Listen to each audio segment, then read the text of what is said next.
Bonjour à tous et bienvenue sur boursicoté.com pour cette nouvelle analyse technique Forex, matières premières et crypto-monnaies avec une paire de devises euro-dollar qui se maintient ici au-dessus de la zone des 1.0880 mais qui ne parvient pas ici à casser cette zone de point haut proche des 1.0915. Donc on reste pour l'instant dans une dynamique qui d'un point de vue court terme est orientée à la hausse puisqu'on a des contacts multiples ici sur la bande de Bollinger supérieure mais qui ne parvient pas à accélérer.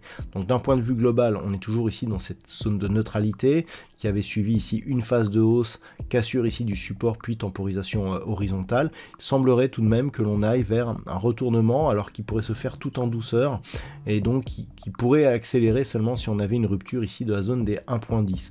Donc globalement c'est neutre, petite je dirais préférence haussière liée à la dynamique court terme mais qui pour l'instant n'est pas confirmée. Sur la paire de devises livre sterling contre dollar américain, on est toujours sous la zone ici des 1.30. On savait qu'en cas de rupture ici de la zone des 1.2870, c'était cette zone qui faisait figure d'objectif. On ne s'est pas trompé, c'était une zone ronde sur laquelle il y a eu beaucoup de retournements techniques. Donc on est venu ici atteindre cet objectif et maintenant on se stabilise en dessous.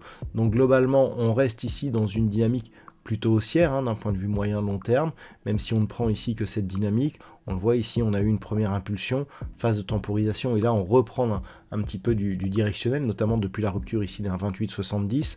Donc globalement, cette zone ici des 1.30 pourrait déboucher sur une rupture et donc une poursuite en direction des 1.3140. C'est cette zone qui est donc le point haut depuis qu'on avait eu cet enfoncement sur la paire de devises livre sterling contre dollar américain qui avait donc cassé ici la zone mythique des 1.20.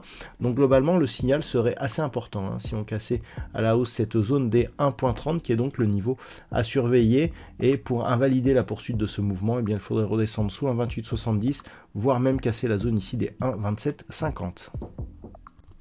Sur l'or, nous avons un nouveau record, nous étions sur un record proche ici des 2450 $ l'once. On a marqué un plus haut sur cette séance à 2466 $ l'once, donc nouveau record.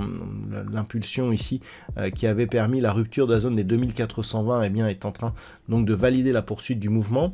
Donc je vous avais dit qu'en cas d'inscription de nouveau plus haut, on avait une extension de Fibonacci ici liée à cette phase de consolidation. Cette extension de Fibonacci, elle nous donne un objectif ici à 2550. On arrondira 2550 pour l'épaisseur du trait, mais donc qui est le nouvel objectif haussier pour le métal jaune, tant que l'on ne repasse pas durablement sous cette zone ici des 2420 $ l'once. Sur le WTI, on ne parvient pas à garder, un biais haussier. On était jusque-là au-dessus de cette moyenne mobile 20 exponentielle, mais il semblerait que l'on attaque cette zone, que l'on revienne ici sur la zone des 80.50. Si on cassait, que l'on marquait ici un contact avec la bande de Bollinger inférieure, on serait un signal de retournement de la dynamique court terme, après un contact ici sur cette zone des 84 $ le baril. On savait que c'était une zone d'objectif en cas de rupture de cette zone des 80.50, mais on n'est pas parvenu à la casser durablement. Donc on revient ici sur la zone de support, sachant qu'une rupture ici de cette zone donnerait un objectif de retour sur une zone intermédiaire ici proche des 78,40 $ le baril, mais globalement sur cette zone ici des 76,30 $ le baril. Et enfin sur le Bitcoin, nous avons un signal de changement de tendance, puisqu'après avoir évolué ici sous sa moyenne mobile 20 exponentielle sur cette unité de temps daily, on voit des cours ici qui se retournent, qui cassent cette moyenne mobile, qui viennent au contact de la bande de Bollinger supérieure et qui se stabilisent. Donc c'est un signal de changement de tendance. Globalement, tant que l'on reste ici au-dessus de cette moyenne mobile, la dynamique sera désormais positive. Donc globalement actuellement au-dessus de cette zone des 61 000 $ pour un Bitcoin.